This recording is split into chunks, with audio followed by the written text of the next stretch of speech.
A bitter dispute that's lasted for months between the U.S. and Pakistan appears to be over. Pakistan reopened a supply route critical to the NATO mission in Afghanistan after the U.S. apologized for airstrikes that mistakenly killed 24 Pakistani soldiers.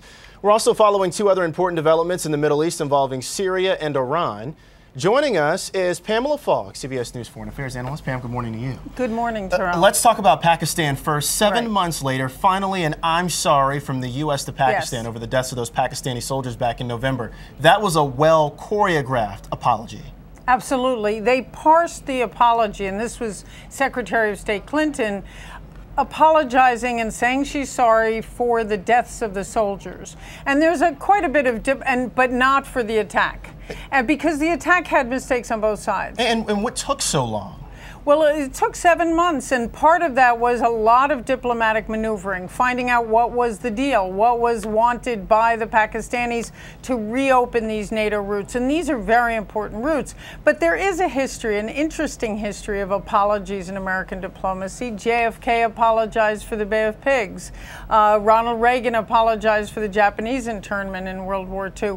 But he did just what Secretary of State Clinton did when the U.S. downed a commercial airline of Iran by mistake. He apologized for the deaths, but not for the accidents. So there's a history to this. You just mentioned that those supply routes were very important. They're critical. Yes. Why?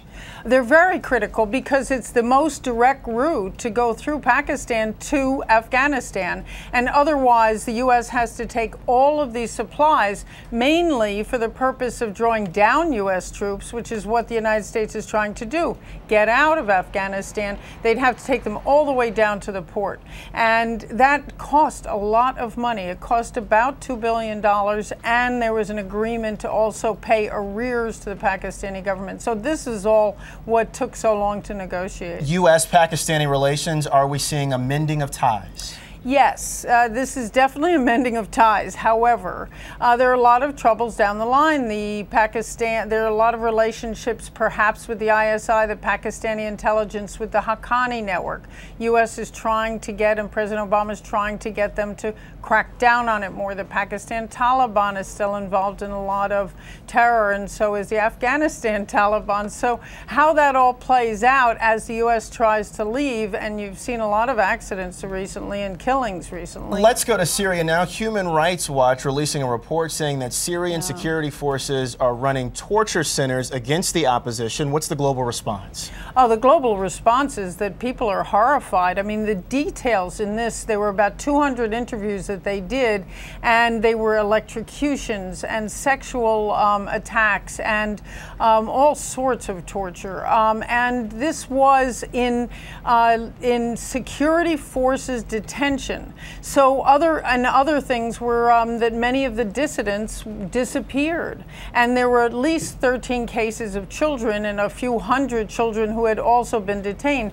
This is a horrific war, and this probably goes at least to the UN High Commissioner's argument that the case should be referred to the International Criminal Court. Will it go there?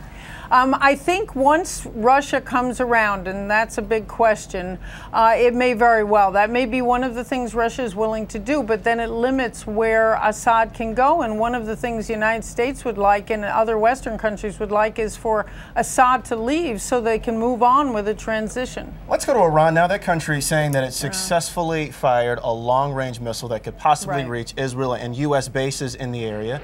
What does that mean? What's the message that Iran is trying to send? Iran is really smarting from the European Union sanctions that went into effect just this week.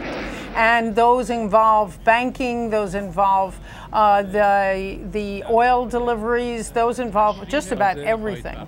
And so this is really hurting Iran. And so this is, I would hope it's just bluster, but it's Iran reacting and making sure that they're saying there's things they can do. In other words, close the Strait of Hormuz. And U.S. military forces are mobilizing in the Strait of Hormuz right now. Are we going to see any type of military intervention? Does this blow up? It won't blow up by intention, but it can blow up by accident. And that's really what you could see is an accident within that area. At the same time that this is all going on, Iran is defying International Atomic Energy Agency inspectors and playing out the clock to possibly get a nuclear weapon. And so Israel is very threatened. Israel has made clear that it will attack Iran if it gets to the point of having a nuclear weapon. Will we see that in the last 30 seconds that I think the hope would be no, and the hope would be that Iran will come around, and that's also what we're seeing. It's really two prongs, that with two voices we're hearing from Iran. We're hearing them say they really want to negotiate to get the inspectors in to get those sanctions off.